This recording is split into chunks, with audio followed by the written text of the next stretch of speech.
Hi, this is Pastor Jeff Short, and I'm coming at you again for another episode of Christian Answers.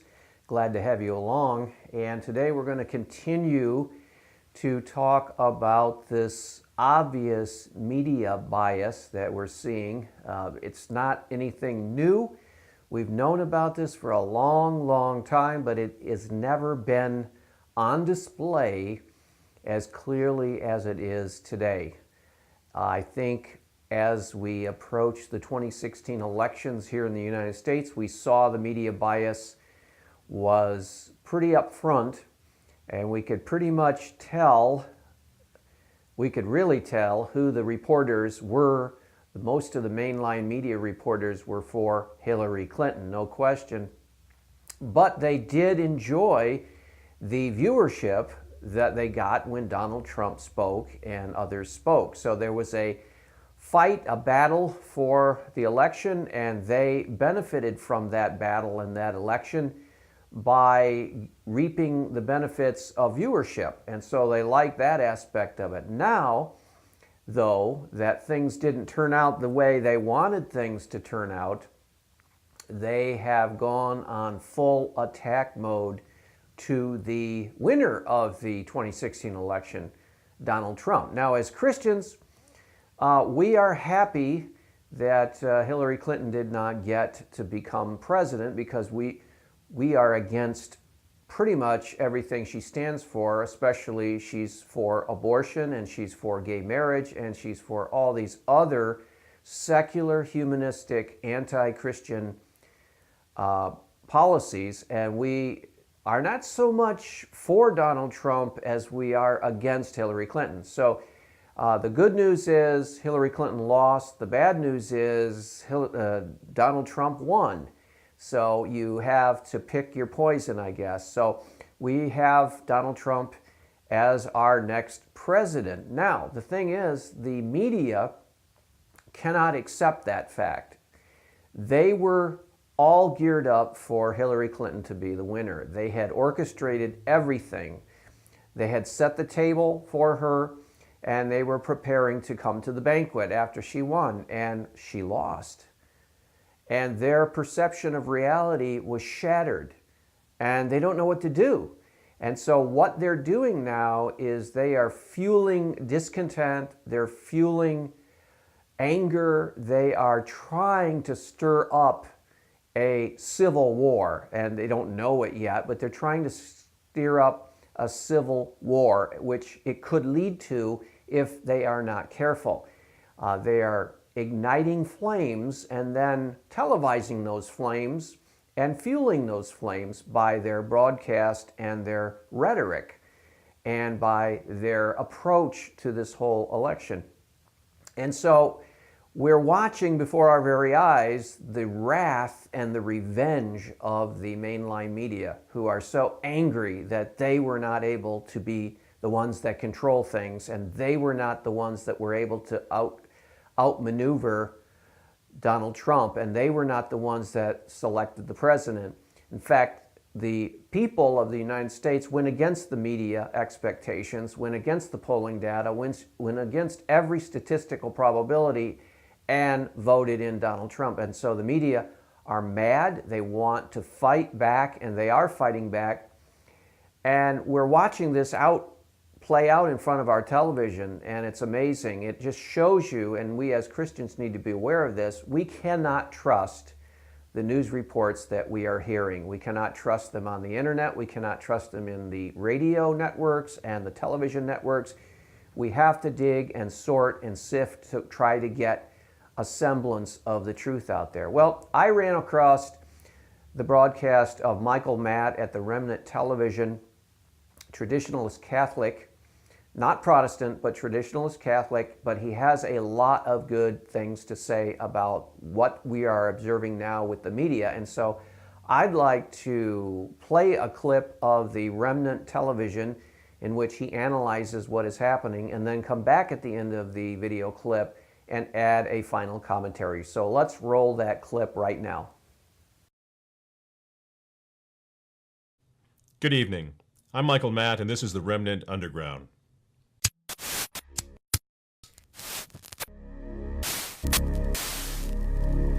So it's been 1 week since the big election. It seems like a month or more.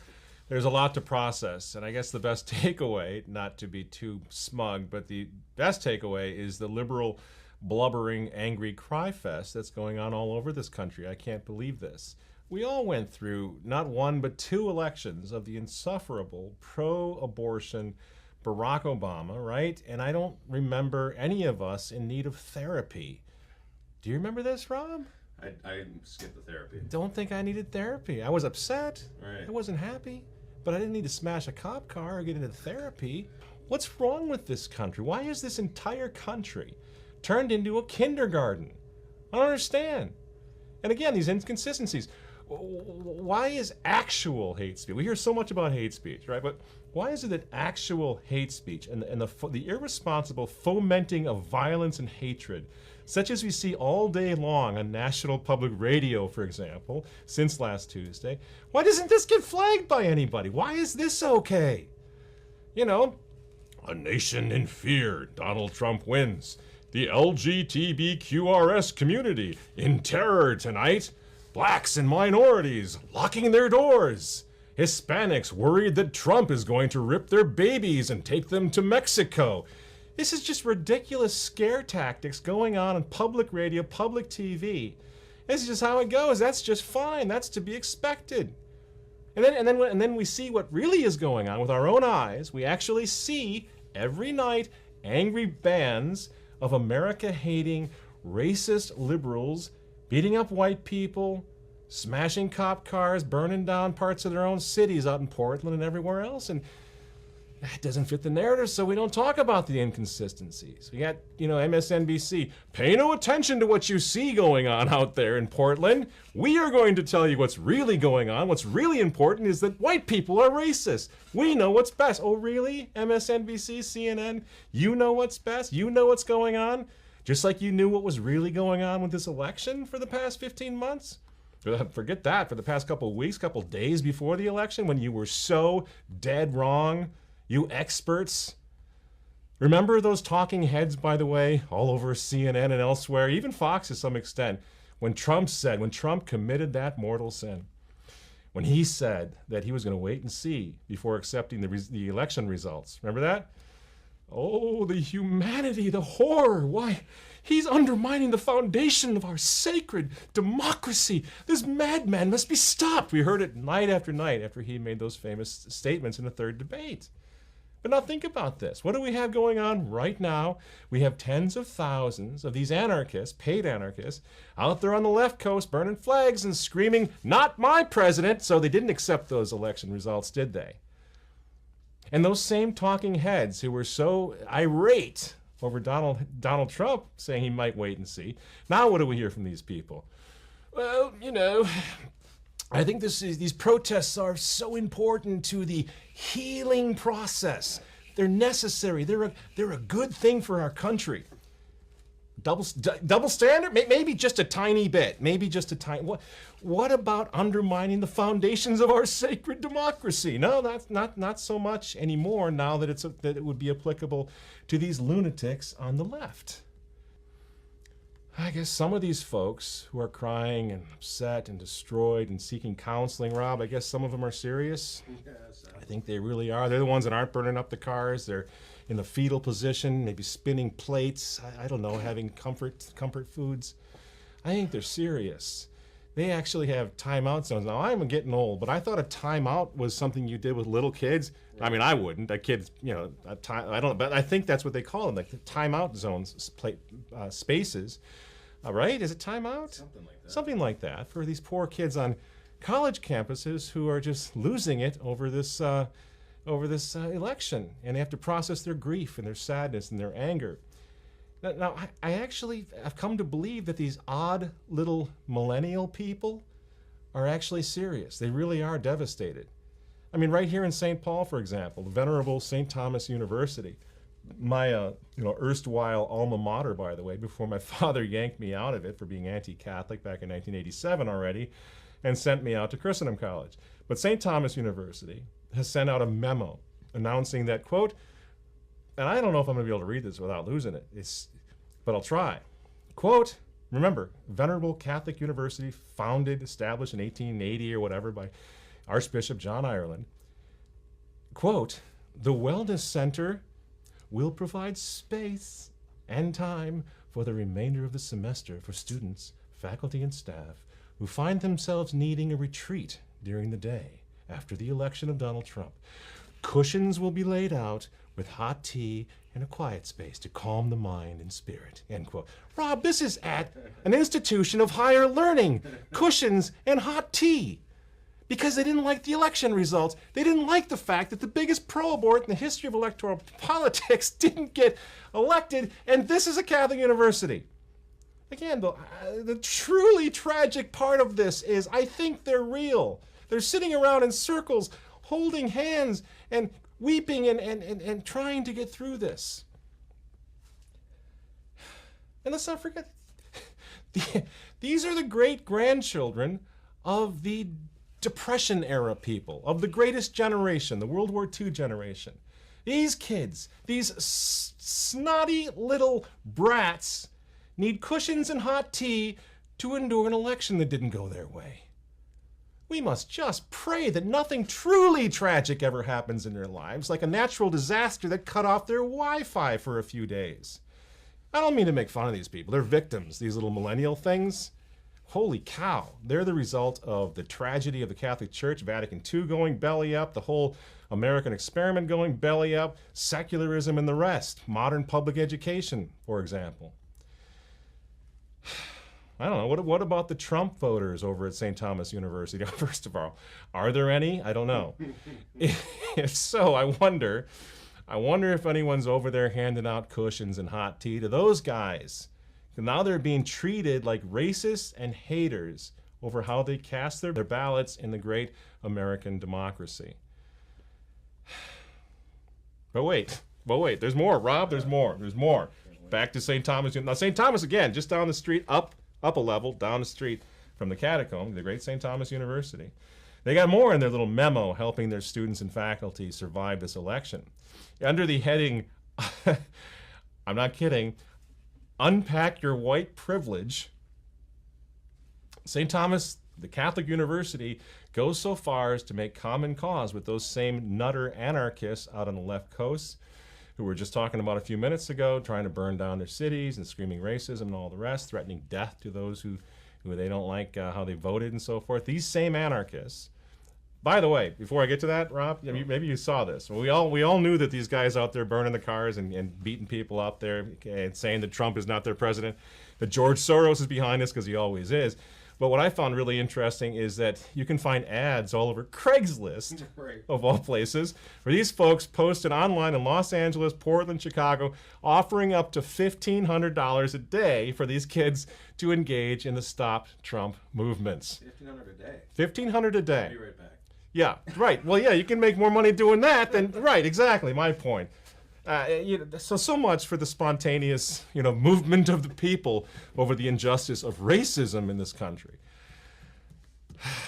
But that doesn't stop good old St. Thomas from posting memos claiming that this election provides, quote, an opportunity to join St. Thomas faculty in examining whiteness and white privilege to take the next step towards becoming anti-racist allies, end quote. Isn't that sensitive?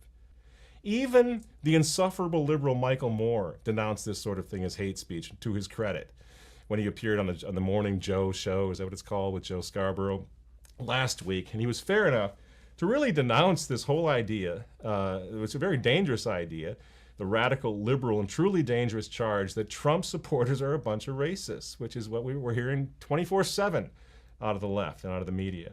So here's how that went down. Co-host Joe Scarborough says, quote, I have to repeat it again because it's maddening. So he's mad too, just like we are. So Scarborough, a liberal, says it's maddening. People who live by data should die by data. And the data, according to Nate Cohn of the New York Times, says this, and let those who have ears to hear, hear. The very people who helped elect Barack Obama president of the United States twice, just elected in Wisconsin, in Michigan, in Ohio, in Pennsylvania, one Donald J. Trump. It's the data, end quote. Now, that's Joe Scarborough. To which Michael Moore, his guest, replies. He's, of course, Moore is a completely outspoken Bill Maher pal, never Trumper. But still, he's Catholic, and I guess he has some semblance of a conscience down there in his massive being, and he responded in the right way. He says, quote, "You have to accept that millions of people who voted for Barack Obama, some of them once, some of them twice, changed their minds this time. They are not racist. They twice voted for a man whose middle name is Hussein. That's the America you live in," end quote. This is war. Make no mistake about it. This is civil war in our country, and it's only getting worse at the moment. And part of it is because of the irresponsible attitude of the left, in the media especially, but also politicians and social uplift people who are so caring most of the time, but right now couldn't care any less. And they're trying to foment violence in this country because they didn't get their way in this election. Because the people spoke. And it doesn't matter because they don't believe in democracy anyway, and they never have. At this point, too many powerful special interests lost 1 week ago tonight. Hollywood liberals lost. Thanks very much, Tom Hanks, for your snappy little PSA there. That was great, denouncing conservatives and denouncing Trump and people who support him.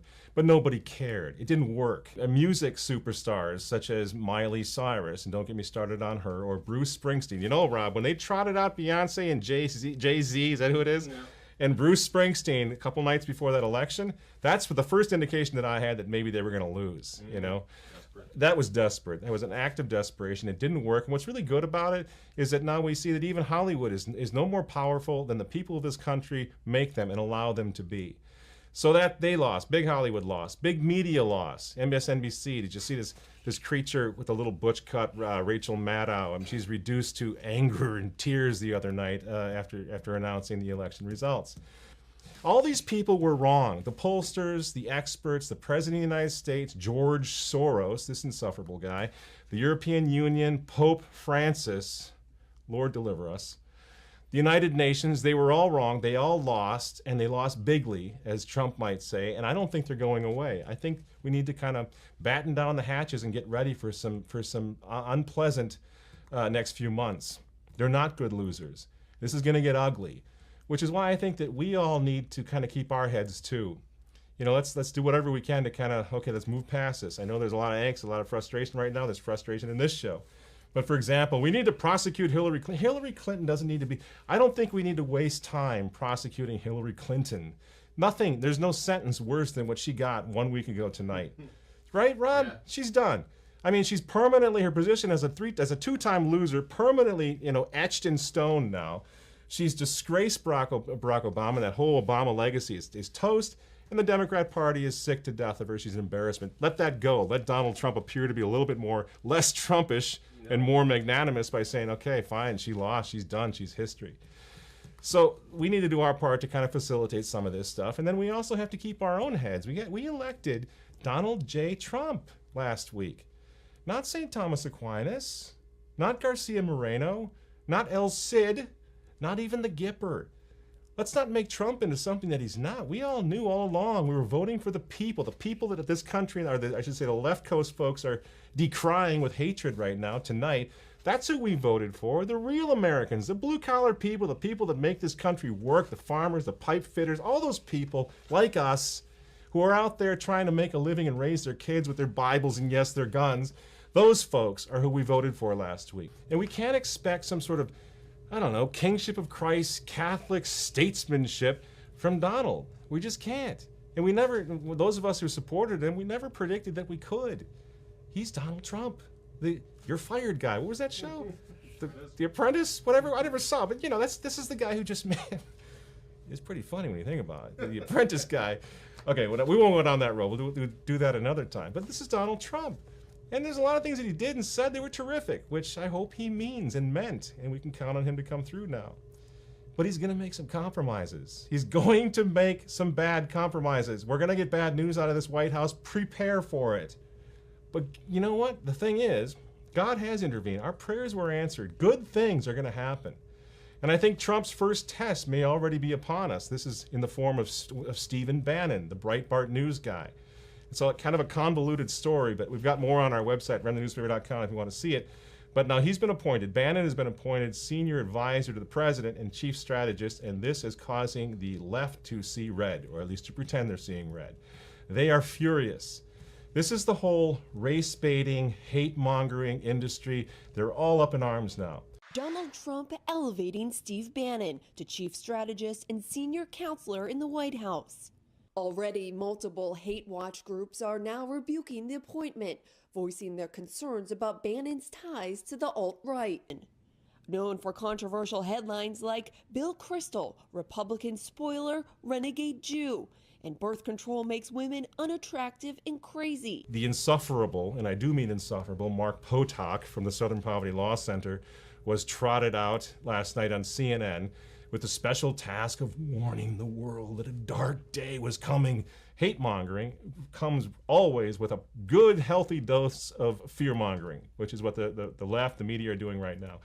Whatever, Mark Potok, you guys lost. You lost, okay? Go back to your scaring the Social Security checks out of little old ladies to stop the hate coming from the Christian right. You lost. There's no violence over here. There never has been. WikiLeaks already revealed that the violence at Trump rallies was conducted by guns for hire, sent in by the left, by the liberals, by the Clinton campaign. It's been proven. And now the same folks are funding the anti-Trump violence in Portland, LA, and everywhere else. Even though that's happening, right now the card that's being played is Bannon. Bannon the hater. Bannon has to be stopped. He's the problem. A Breitbart. So, what I'm saying is that we have a test coming up very soon for Donald Trump. We're going to see where he stands. We're going to see how strong he is. If he caves on this, if he caves to this powerful leftist pressure, we're going to know a lot about Trump. If he passes this one, which I think he will, he's going to keep Bannon, this is more likely to happen. I think this is going to be a wonderful finger in the eye to the phony liberal leftist lobby, the professional fundraisers in the hate industry, starting with the Southern Poverty Law Center. Look how they hate him, and maybe more importantly, look who hates him, and ask yourself, why is that? This guy is hated by all the right people, which should give all of us a little cause for hope, and it certainly does me. When I think about his enemies list, I feel much better about what's going to be happening here in the next few months, next few years under a President Donald Trump administration. That's going to do it for me, folks. Don't forget about the 50 Cent Club. We need your help. I think there's a button right up here if you want to hit that and join us. That's great because obviously a lot of things are going to be happening, and we're going to be down here every week for sure to bring commentary on this unfolding and historic situation in our country and in the church. So thanks very much. I'm Michael Matt, and we'll see you next week. Well, as you could see, this was quite a powerful video presentation. I think that Michael Matt has a lot of good things to say.